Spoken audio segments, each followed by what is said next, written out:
Mwiriwe neza, nizere ko umeze neza. Twongeye kubaha ikaze hano ku muyoboro TGRAD Honorable Creative. So niba ari bwo hageze wakanda subscribe, share ndetse na comment, abundi tukagenda tubana gatanu ku kandi.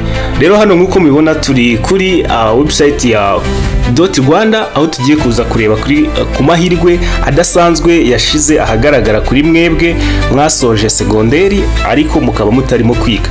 Ubwo ni ukuvuga ngo hari abasoje segonderi, hari abasoje kaminuza ariko bakaba batafite akazi cyangwa se batari kwiga. Aya mahirwe rero nizere yuko mugiye kuyabyaza umusaruro, mukibona rwose ritangazo abambere b'inkwakuzi muhite mukora application.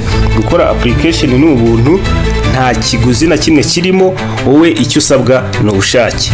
Rero murabona yuko hano kuri call for application, iyi ni Youth Leadership Program 2026-2027, burumva ni umwaka turimo kugeza umwaka undi ukurikiyeho.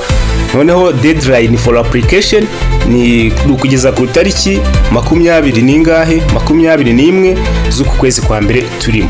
Rero muri iyi video tugiye kubasobanurira neza iyi program ngo ni iyihe, tuze kubasobanurira ati ese ninde wemerewe gukora application. Turaza kubabwira ni iki wakungukira muri application cyangwa se nize benefit, ni icyo uzabona nukora application bakagufata. Noneho turebere hamwe ni hehe uzabuherereye, kuko bitewe nuko ari community based. Nkuko hano mubibona location community based, bigusaba kuba uri muri location runaka cyangwa se mu karere runaka, kuko ntabwo ari hose ino programu ibiri. Rero tudatinze reka dukomeze turebe about this digital skills of employability.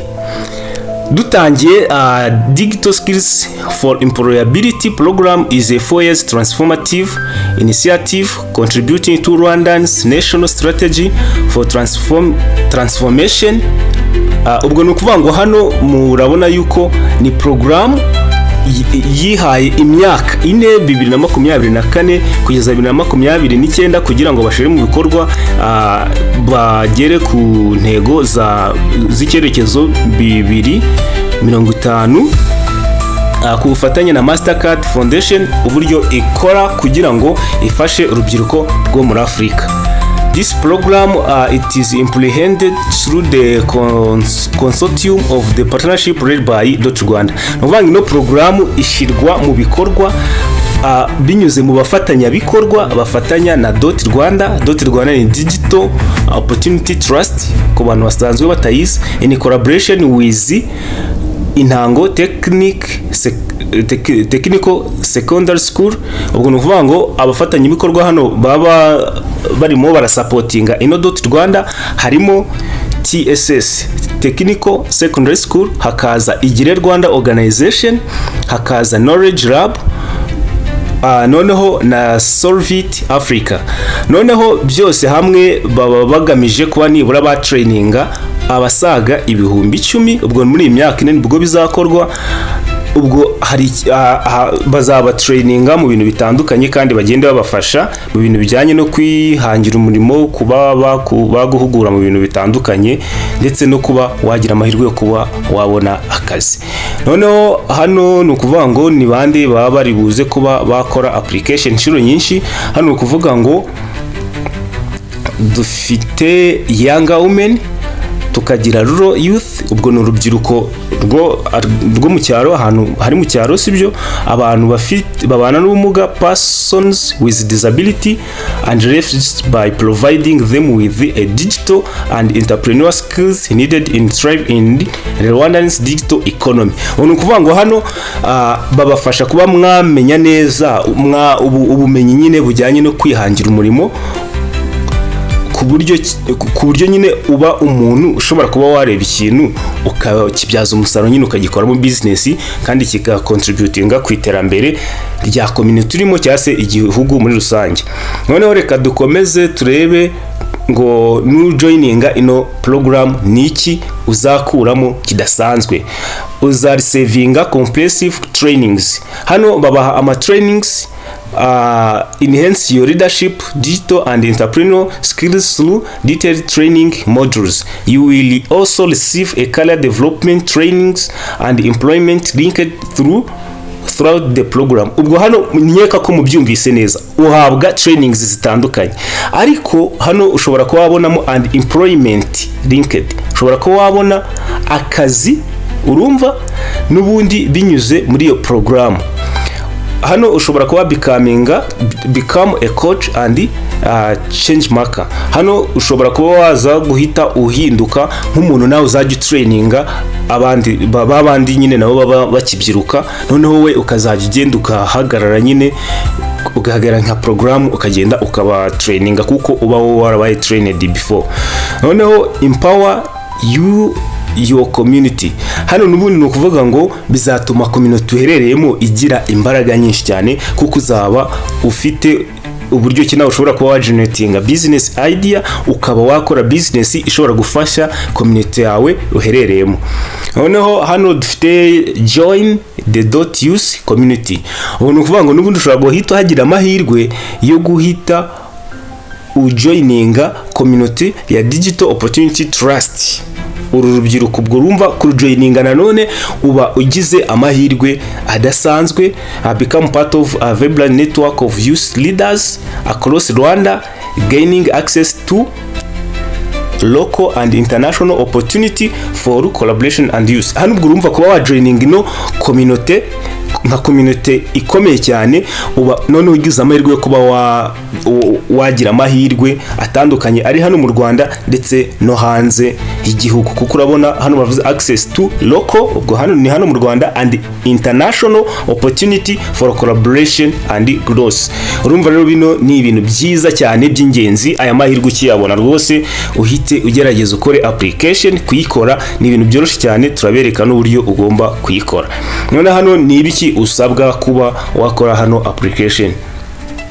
Eligibility ugomba kuba ufite icyambere ni imyaka 21 kugeza ku myaka 35, ukaba warasoje segonderi cyangwa se kaminuza, ukaba umaze imyaka 2 mu buzima bwo hanze, at least imyaka 2 niyo ikenewe. Noneho currently not in education, ugomba kuba utarimo kwiga, kuko nukuvuga niba uzaba uri muri community, dutanga urugero uri muri kuri kaminuza runaka, ntabwo uzajya uva muri classe ngo ugende uje mu bikorwa bya community aho ngaho, bizaba ari igikorwa kimwe kibangamira ikindi. Nkeka ko mubyumva neza. Basic skills in online collaboration and conference tools, ugomba kuba ufite basic skills nko kuba wakoresha online conference, nko gukoresha Google Meet, Google Drive na Zoom, ibintu nk'ibyo ngibyo. Proficiency in written and spoken English and Kinyarwanda, ugomba kuza kuba uzi neza kwandika, urumva, no kuvuga ururimi rw'icyongereza ndetse n'ikinyarwanda. Passion for community empowerment, digital inclusion and gender equality, ugomba nanone kuba ukunze kuba wagira uruhare mu kuzamura cyangwa se mu kongera imbaraga za community yawe, urumva, nyine ahantu herereye ukaba witeguye kuba washora imbaraga nawe wumva nyine wabafasha bakazamuka. Noneho abari buze gukora application bagomba kuba bari hano hantu hakurikira tugiye kubabwira. Mu mujyi wa Kigali hari Gasabo, Kicukiro na Nyarugenge. Mu ntara y'Amajyepfo hari Gisagara, hari Muhanga, hari Nyamagabe, hari Ruhango, hari na Nyanza. Mu ntara y'Iburasirazuba hari Bugesera, hari Gatsibo, hari Nyagatare, Kirehe na Ngoma. Mu ntara y'Amajyaruguru hari Burera, Gakenke, Musanze na Rulindo. Noneho mu ntara y'Iburengerazuba hari Karongi, hari Rutsiro, hari Nyamasheke na Rubavu. Ubwo abagomba gukora application bagomba kuba baherereye muri ubu burere kugira ngo bazabashe kubahiriza attendance za program izaba irimo iratangwa. This law is a community based, meaning you will be working directly within the district you indicated in your application. Apply only if you are willing and able to work in that location. Ubwo nukuvuga ngo ugomba gukora application niba wamaze kubona neza ko uzakorera hehe muri ubu burere bwatanzwe. Ubwo hano kuvuga ngo ni gute wakwa applyinga, hano hasi hari link tugiye kuza kubashirira muri description ya video, ni Google Form isanzwe ujyaho ukuzuza imyirondoro. Uza kugira ikibazo nanone yaza kwandikira muri comment section akatubaza ikibazo afite, tukaza kumusubiza. Link yo mwe kuza kuvuga ngo muraza kuyibura, turayishira muri comment ya mbere, tuyipininge tuyishire muri video description. Asigaye amahirwe mugende muyabyaza umusaruro. Nizere yuko muzagaruka kuri ino video mushiraho comment ati rwose ibyo watubwiye byatugiriye akamaro, turimo turashima Imana, tumeze neza. Sawa rero, mukomeze mugire ibihe byiza. Niba utarakora subscribe hano ku muyoboro Tigira Disponible Creative, nk'ahantu uzajya ukura amakuru adasanzwe ya buri munsi ashobora kugira akamaro, kandi subscribe na sharing kuri bagenzi bawe, nabo babone bazajye babona amahirwe nk'aya tuba twagiye tuhanyuza. Murakoze cyane, mugire umunsi mwiza.